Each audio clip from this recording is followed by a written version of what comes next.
They're not successful. Why? So that's his why buy. But what is he afraid of? My personal style of education, but still entertain them, bring them along with stories, right?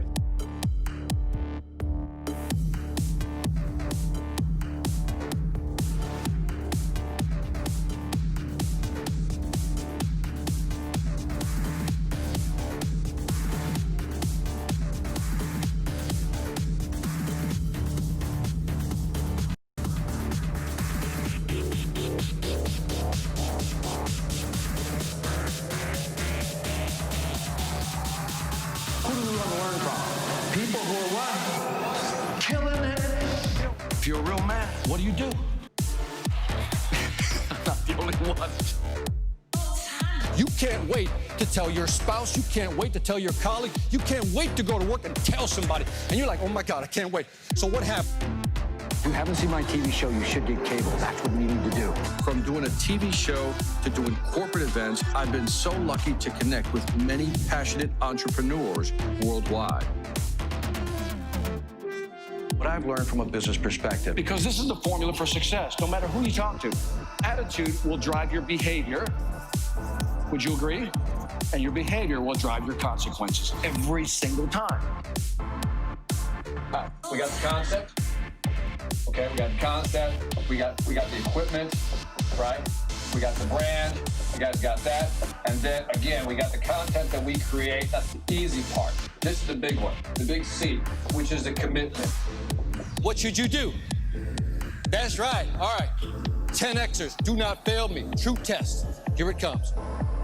There's skill, and then there's will. Listen to what I'm saying. There is skill, and then there is will. And here's the interesting thing. I know a lot of people who have a lot of skill, but have no what? Will, right? You ever look at somebody who's successful, and you say, why them, why not you? Yes, okay, that's me too. You have more control, but your costs are also going to be what? Higher. Now, here's where some of the magic is starting to kick in.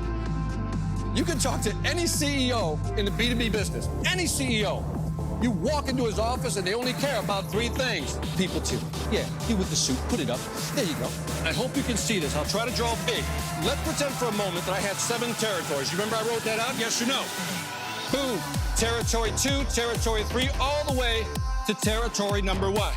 7. So now I've segmented my market. So content is going to start being created by machines.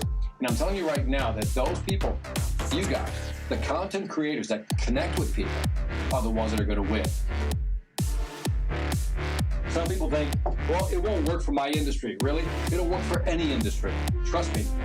The majority of the time when we're looking to fix something, repair something, or learn something, where do we go? YouTube. We don't even want to read anymore. We go to YouTube. Tell me if I'm wrong. Tell me if I'm wrong.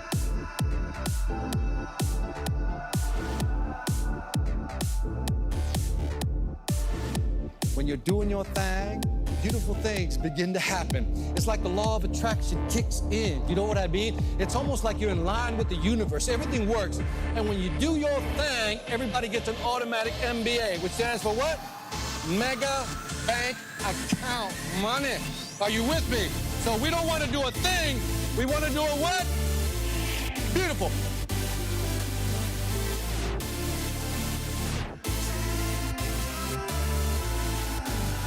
All right, put it all together for Victor Antonio. Here we go. All right, there we go. I'm not here to mess around. You ready to learn? Yes or no? That's how it works in today's market. Whether it's B2B or B2C, you see the similar pattern. So how do you just, in other words, say you gotta start doing these things, pushing them, but also encouraging them. Oh, look at this. This is where it gets, dude, this is like so interactive with audiences, Matt. Can you imagine this with your customers? Check this out. Now, what does all this have to do with selling? It has everything to do with selling.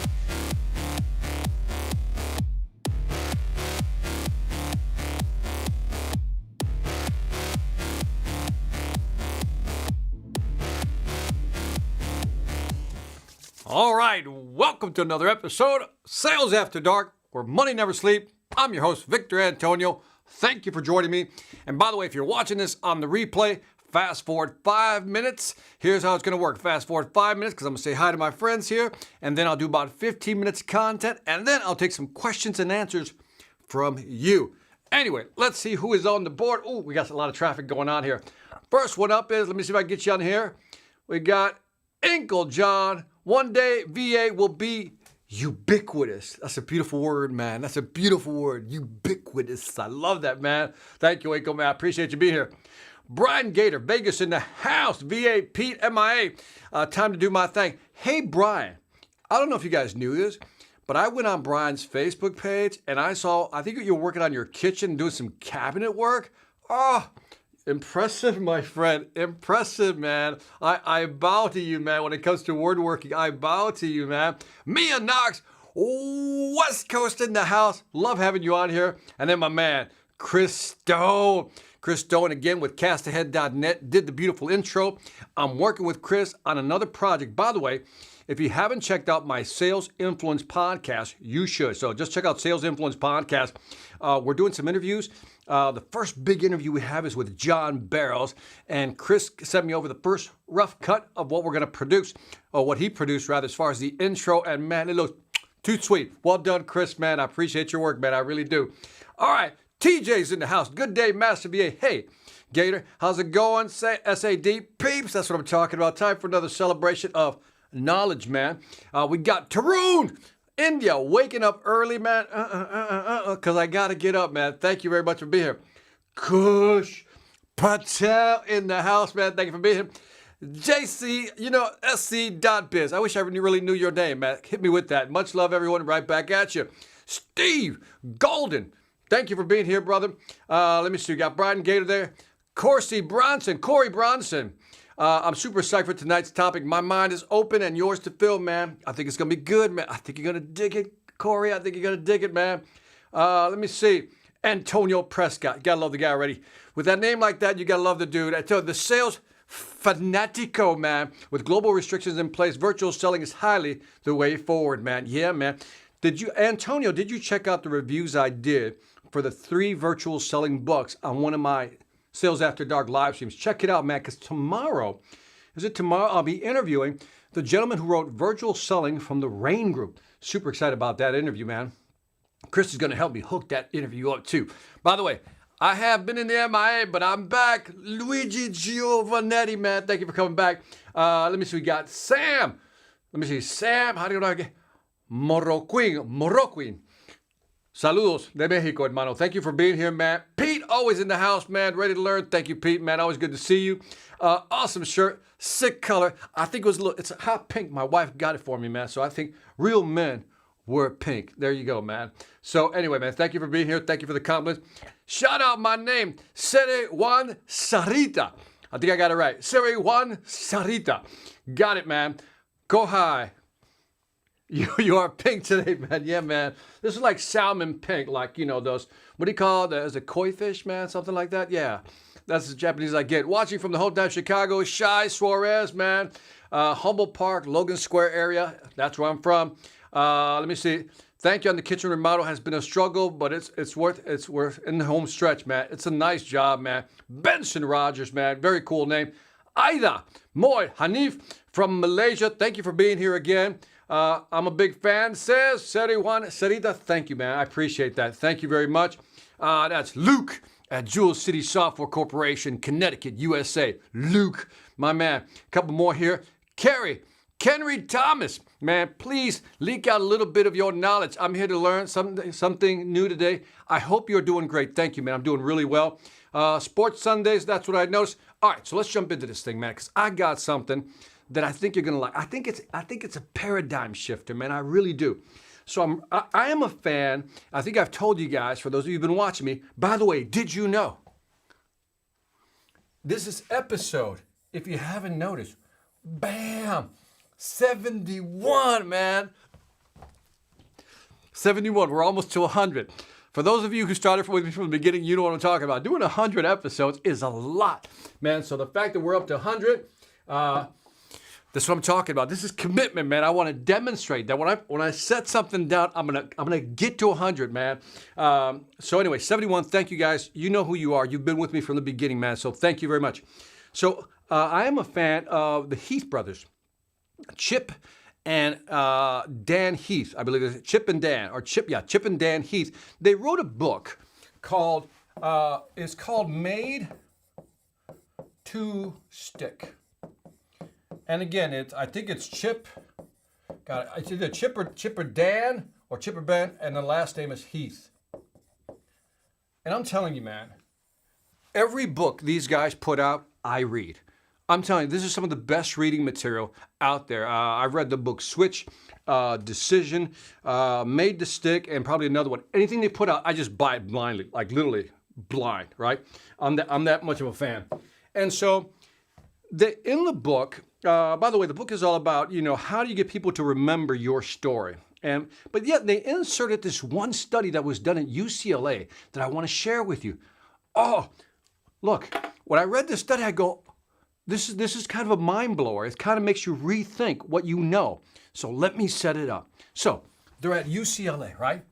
They get a bunch of students, right? They get 3 groups of students. And what they want to do is say, they tell the kids basically, tell me what's stressing you out, right? Like, tell me what's stressing you out? Something we can all relate to, right? What's stressing you out? And for example, is it a relationship issue you have? Maybe. Is it the homework that you have to do, too much schoolwork? Is it you need a part-time job, money, and you got money issues? So think of a problem that you're currently having. Again, this is what they're doing with the students, right? Think of a problem that's stressing you out, and we want to help you solve your problem. Now, what they do is they put the students in 3 different groups, and they want to see which of these groups will be able to solve their problems more effectively, right?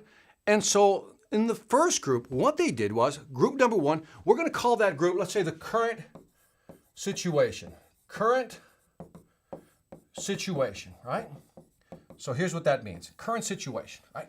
So current situation. Now, let me get a different color, man. Let me use this vibe board. By the way, if you're wondering what I'm using, go down to the description. It's called the vibe board, VIBE, and if you use the discount code below, you'll get a discount. So they said, think of your current situation, right? And so when you think of your current situation, like for example, think about it. They say, think about your situation, think about it, right? And then brainstorm some ideas that would help you solve the problem. And then, what steps would you take to get out of that problem, right? So think of your current situation, think about it, reflect on it, brainstorm some solutions, and then figure out what steps you need to take to get out of that situation, okay? Now, they're going to give these students a week to figure all this stuff out and begin to come out and solve their situation. But group number 1, think of your current situation, something that's stressing you out, and then brainstorm, and then put the steps together to get out of this problem. Got it? Group number 1. Group number 2. Group number 2, what they said is think of the past events. So we'll call this the past event group. Current situation, past event group. On the past event group, they're saying something like, think about your problem, right? You're going to think about your problem, but now, how did that problem unfold? In other words, how did it happen, right? How did it happen? And then think about steps that you'll take to get out of that problem. Okay, you with me so far? Group number 1, current situation, think about the problem, brainstorm, steps to get out. Group number 2, think about the past. How did you get into this problem? How did you get into this situation? Think about it and figure out how to get out of the problem. The third group, we'll do this one in green, just to give it some future here. The future is more like blue. Let's go blue. Blue's just prettier, right? In the future, what they wanted to find out was, okay, now, like, how when you're told to visualize, right? So in the future, they said, the future, we want this group. I want you to think about future outcomes. Now, I'm going to tie this into sales, but I'm also going to tie it into your personal development. Be patient. I'm getting there. Come here. All right. So think about your future outcome, right? Like you start to visualize what you need to do to get out of this situation, right? Visualize. You set some, let's just say in this case, you set some outcomes, right? You set some outcomes. And then what steps would you take to get out? Now, so let me give the groups some numbers here.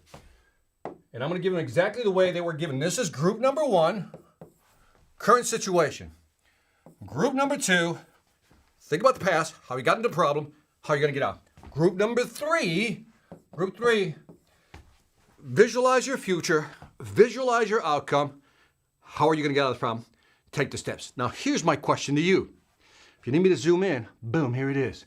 Which of these 3 groups was most successful in getting out of their problems?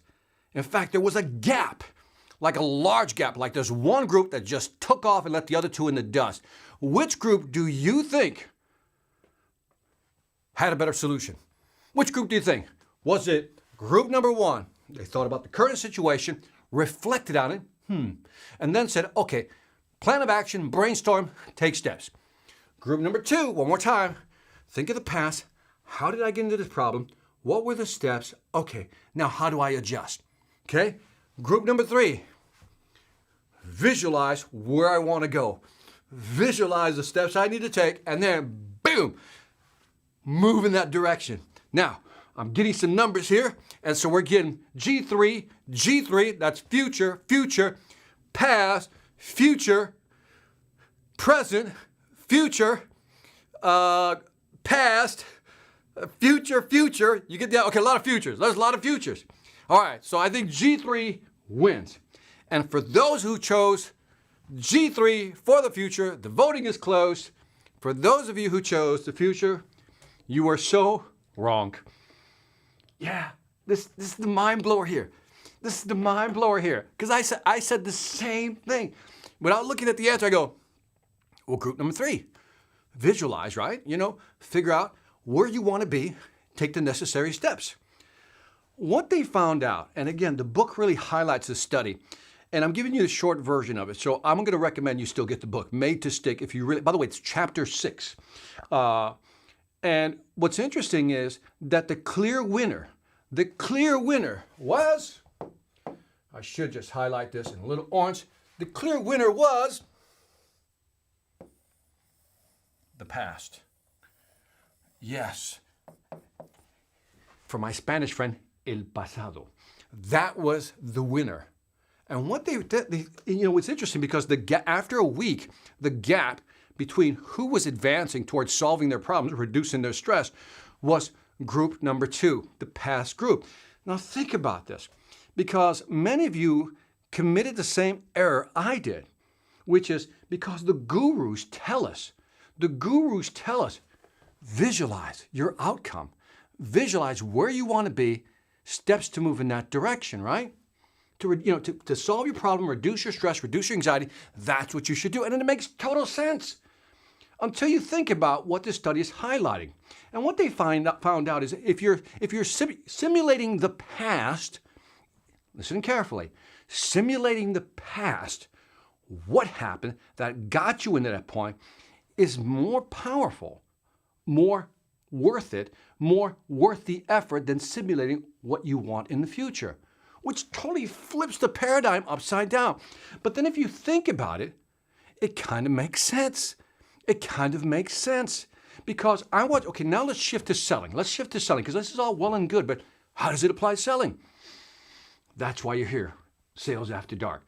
By the way, for those of you joining me for the first time, always got to talk about the Sales Velocity Academy. If you haven't checked out my Sales Velocity Academy courses online, please do so. That was my commercial. Back to my presentation. So now let's look at sales.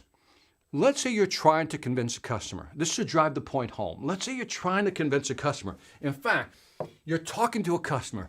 You're doing your presentation, right? That's you, right? You're doing your PowerPoint presentation. In a virtual world, you're doing your Zoom, whatever, Skype presentation, right? You're doing your presentation. There's the pie chart, whatever it may be, you're doing the presentation. Now, what do a lot of salespeople like us try to do? We try to take the customer into the future. If you make these changes, here's where you'll be, because that's what we sell. When we're selling what? The vision, the future of where you want to be, which totally makes sense. We should always do that. So let me kind of preface this, put a little asterisk on it. I'm not saying you don't sell the future. It's not what I'm saying. I'm saying selling the past is more effective. Here's why. Imagine now, conversation 1. Talk to the customer about the future. Mr. Customer, if you buy my product, here's where you'll be. You'll be more competitive. You'll be able to reduce your costs, expand your market share, and increase your revenue, right? Future casting. That's what they call it, right? You're future casting them, pushing them into the future, showing them the vision. And they're like, okay, I think I see it, right? And that's what we do. We paint a vision. Here's where you're at today. That's where you're going to be tomorrow. It's like gap selling, right? Here's where you are. There's where you want to be. That's the vision. That's how you should execute. Nothing wrong with that thinking. That's always good strategy. That's great strategy. But now, using this study, I question how people buy. Because, in other words, buy into what you're selling. Because maybe it's worth in the presentation to ask the customer, well, how did you get into this position? How is it that you got into this position? For example, let's say you're selling a SaaS product, right? Again, software as a service product. You pick the product or service, doesn't matter. And I'm going to give you a B2B and B2C example. For the B2C, I got something special for you. Check out what I got in just a bit. But for the B2B, let's say I'm talking to a customer, and the customer's right now in a situation where they can't compete. They can't compete in the marketplace because the software package they currently have is not as effective. You ever have a customer just have a product, is not as effective, but is good enough, right? Not as effective, but is good enough. Now, what happens that instead of trying to sell the customer on the future of where they can go, we start with the conversation about, Mr. Customer, why did you choose, when you made a decision to go with this software in the past, why did you choose to go with this package? And he's going to probably say, well, Victor, it may have been because it was a good price at the time, right? It was good price. It wasn't the high-end product. It wasn't low-end price. It was a good price, right? Also, we thought that we didn't need to buy the high-end product, so we just bought the mid product, right? So in other words, we didn't buy as much as we should have bought, right? The conversation can go on. You're asking questions as to why they made that decision. And they're going to say, Victor, it was because, we didn't want to spend a lot of money. We didn't have the right, we didn't have time to train people. We had to get this up and going real quickly, so forth and so on. We chose a midpoint product, not a high-end product because we wanted to save money. We thought it was good enough, so forth and so on. Now, if you're having this conversation with the customer, as you're bringing it back to your presentation, when you come across the objection, your product is too expensive, for example, I said, Mr. Customer, based on our conversation during discovery, these are the questions I asked, real questions during discovery. I said, one of the things you told me was that you wish you had spent more money investing in your product than you did 2 or 3 years ago. Let's not make the same mistake again. Do you think that's a gut punch? Oh man, that's a gut punch right there. Mr. Customer, I know you want to buy the mid product, but I'm going to urge you to buy the high-end product. Why? Because competition is accelerating. One of the regrets you have is that your product or service didn't have enough feature, and for you to switch over becomes that much more difficult. So why don't we go ahead and buy the high-end product or invest a little bit more, so forth and so on. On the training, you're trying to sell them training. It says, well, we did the training ourselves. That's what they told you during discovery. So, Mr. Customer, in the past, you said that you did the training, on your own. And we can probably both agree that probably wasn't as effective as you wanted it to be. What if in this package we also include training, which will cost you X amount of dollars? By taking them into the past, you're actually revealing to them or reminding them of all the shortcut answers they took. In other words, they took shortcuts in the past. They maybe wanted to do it themselves or save some money. And when you remind people of that, it makes them remember that maybe taking a shortcut today in the long run is going to impact you. That's where the future casting comes in. By going back in time, why did you make that decision? What do you regret about that decision? What would you do differently? Brings the conversation now to the present, but now as you push them to the future, all of a sudden, boom, they get it. They go, you know what, Victor, you're right. Let's invest a little more, because people forget why they made buying decisions. Now, you can use this in a B2B scenario. Now, let's go to B2C, but I'm going to give you a real world example on B2C. So many of you know that I had my show on Spike TV, right? If you've seen my show Life or Debt on Spike TV, did a full season, I was the host of the show, you'll know what I'm talking about. But Life or Debt is a show, a reality show where I was the host and I would go in and really help families who were struggling economically, financially, right? And I would spend 5 days with them trying to shift their mindset. And then at the end of the 5 days, I would give them all the tools they needed, right? All the advice and tools or whatever resources they needed. And then I would come back in 90 days to see how they're doing. Here's what I found out in that show, that I can sit there and talk about the future all day. All day. So look, if you fix your financial problems, here's where you can be. If you fix your financial problems, here's what you'll be able to do with, with your money, with your life, where you'll put your kids as far as schooling, what you'll be able to do, position yourself, retirement early, whatever it may be.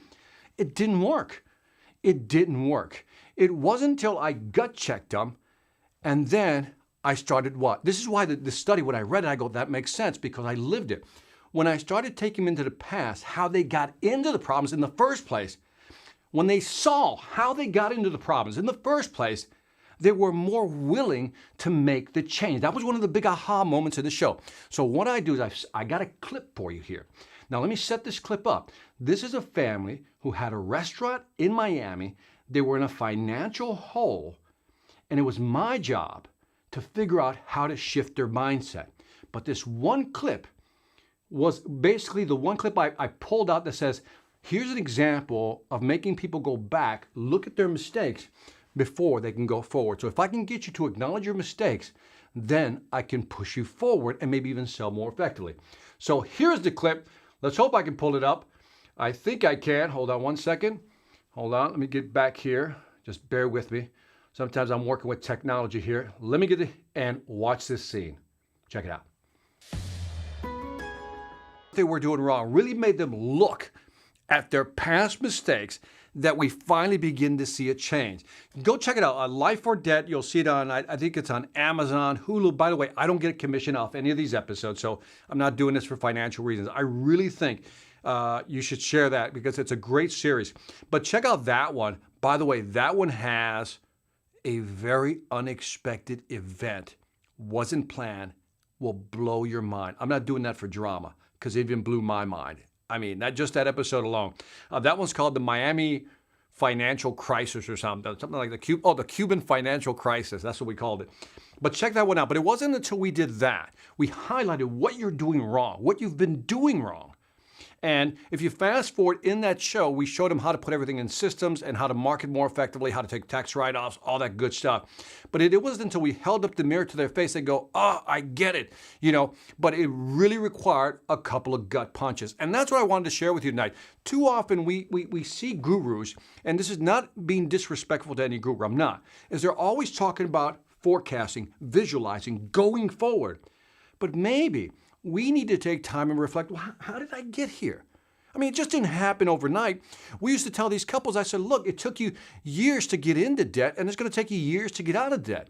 Because you have to understand your history, man. You got to understand how you got here. Everybody wants a little switch.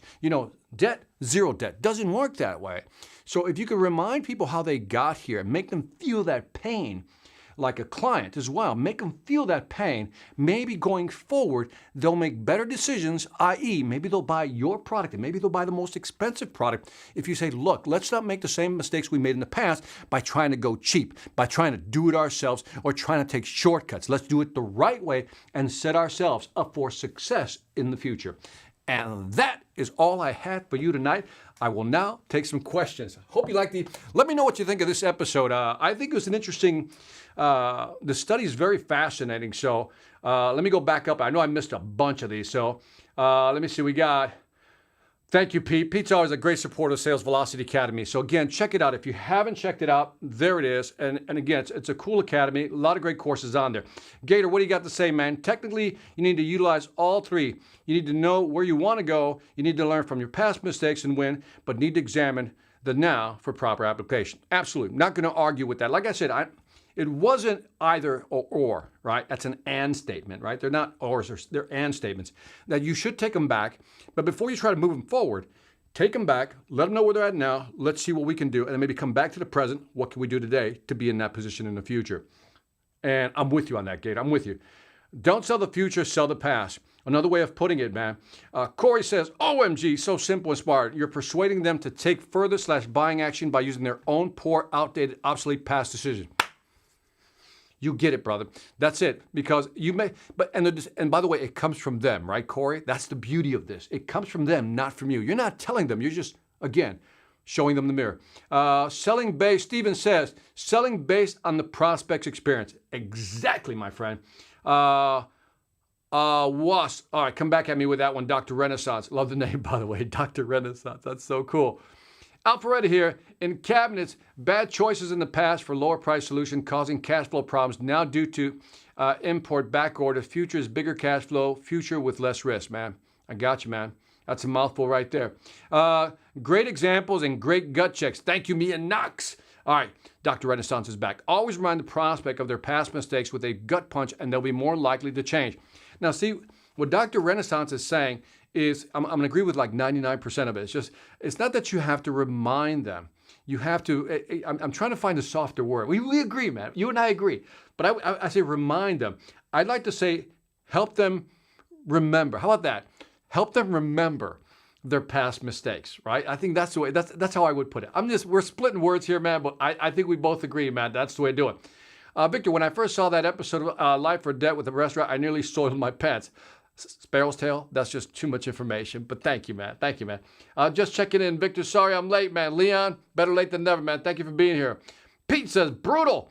Ida says, all kinds of emojis, confusion, laughter. Corey, back at me again. So simple, I think it was part B. Nobody wants to be wrong twice or consciously stupid, so they ultimately are selling themselves. We just need to enlighten their chain of past mistakes. Sales psychology at its finest. Definitely buying the book, man. It's a great book, man. Pete, thank you, man. Great lesson, says Pete. Thank you. I think it's interesting. Like I said, I think it's, Brad says it's the Cuban fiscal crisis. See, he knows my episodes better than I do, man. A gut punch is a love tap of truth. Bam. You're so poetic, brother. You're so poetic, man. I love it, man. No proper filing systems. No. I mean, I was blown away. When I first saw it, I was blown away. Love this, Victor. My man, Rod Vidre. Always a troublemaker, but here he is again. All right, Rod, what do you got? Love this, Victor. How would you say you're honest? You're doing it wrong. Life or debt move to put a customer without putting him off. I guess that's what I was trying to say with Dr. Renaissance, is that you don't want to tell people you're wrong because they get defensive. And that's why I think you need to help them remember, right? I said, I love the phrase, well, tell me what was your decision-making process when you decided to buy this product? And the way I always let people out of that answer is I said, look, technology's changed over the last 2-3 years. I'm sure that when you've made that decision, you were working with this much information. And as we've talked about, several things have changed in the market. So several things have changed, so maybe it's time to change our direction. Something soft like that, but you're right.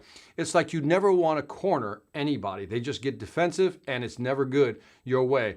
The brain pain of staying in the same, in the wrong is far greater than the pain of change, right? That's the rule, right?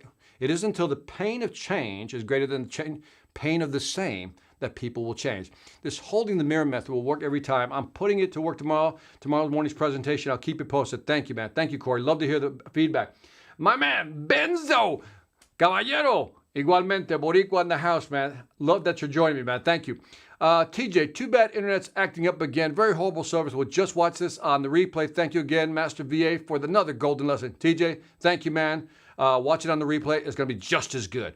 Okay? Kenry, VA, this is an amazing topic. As a beginner, brightens up thoughts on being successful in selling to create a better sales experience. I think it does, man. I think if you can find a way to really apply this one, it really kind of, again, why not pull them into the past? How did you make that decision? And work. By the way, I also think, Kenry, that there's a connection of sympathy. When you go into the past with somebody, here's what I found out in the show, just subtle note. Just hit me as you said that, Kenry, is that when you travel back in time with somebody, with a customer in this case, or what I did the show, is that now when you come back from that journey to the present, it's like you feel like a connection. I'm not trying to get spiritual or existential here, but it's like you remember I was talking about empathy. You understand what they went through. In fact, understanding the decisions they made and when they made it and under the conditions they made them in really helps you understand who they are and maybe even connect better with the customer. So I think that's a derivative benefit of going back in the past. It's not about just whipping up, with a wet noodle, like, why'd you do that? Why'd you do that? You idiot. It's not about that. It's about trying to understand what they did and maybe coming together on a common journey to maybe go into the future. So I don't know if that made sense, but you know what I'm talking about. CF says self-diagnosing. That's really what you want to get to. I think that's better said. So I love that. I always pick up a nugget when I watch you, Rob Johnson. Thank you very much, man. Appreciate them. Appreciate that. Ovum says, I love the take them to the past mistakes. Yeah, just guide them there gently. But again, it's always being careful, man. Great podcast this week, sales. This week in sales. By the way, so I have a new program. I'm doing a joint podcast once a week called This Week in Sales. It's still on the Sales Influence podcast. Just go to the Sales Influence podcast. But I've teamed up with Will Barron. He has a website called salesman.org. He's over in the UK. I'm here in the US. Interesting conversations. We're going to get together once a week and discuss technology, strategy, and culture in the world of selling. So all you have to do is go to the Sales Influence podcast, and that is where I'll be posting them. So Brian, thank you for bringing that up, man. Appreciate that. You're so right. Victor's podcast is awesome. Thank you, Pete. My man Corey's back again. For Rod Vijay, don't tell them their mistakes, however, lead them to the realization with a series of questions. That way, it'll be their answers, their own acknowledgments, which will carry far more impact than moving in for the close. In short, have them tell themselves they're wrong. And that's it, man. That really is like the art of selling, right? Get people to kind of come to it themselves. So on that note, as I wrap up, final thoughts. There's nothing wrong with going back into the past. By the way, don't forget to subscribe. And if you really like this, I want you to like it and share it. I always ask a favor. Just share it with at least one other person, this podcast or this video. And that's all the payment I need, man. So that would be cool. But anyway, so in this, like I said, this study is, again, Chip and Dan Heath wrote a bit Made to Stick. It's a good book. Chapter 6 is where the study's at. The whole book is just fantastic, man. Like I said, I love those two guys. It's quality stuff. It's not stuff that everybody else is just, regurgitating. So, but in this study, I think it's fascinating because not many people talk about taking the time to go back to the past. Now, you got to figure out a strategy how to do this. So one way to think about this is like you're going to go in and do a presentation. Now, maybe before you go in to do the presentation, maybe you want to have a phone call with maybe your champion within the company, somebody in the company. This is a B2B scenario. So what I would do is I would call somebody or get to know somebody within the company who's setting up the meeting, and I would ask them those questions. So by the way, out of curiosity, before we do the presentation next week, can you tell me, how did you guys go about making this decision? I mean, you may find out things that might be unusual. For example, well, Victor, the chief technical officer who made the decision is no longer here. That'd be interesting to know, right?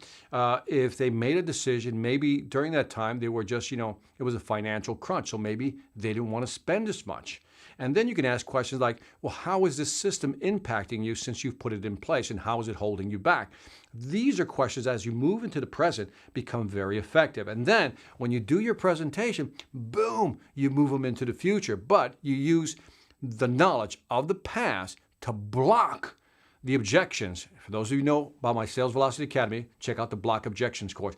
You can block those objections in the present and then move them into the future. That's how I would use this content. So hopefully this was helpful. And on that note, this is Victor Antonio. Again, I'm signing off, and check out again the Sales, I forgot my own podcast, the Sales Influence Podcast, but also the Sales Velocity Academy. If you want some quick hits, again, I'm super excited about the interviews we're doing on the Sales Influence Podcast because, like I said, I got the gentleman from the Rain Group coming in. I just did John Barrows. I did Sam Silverstein.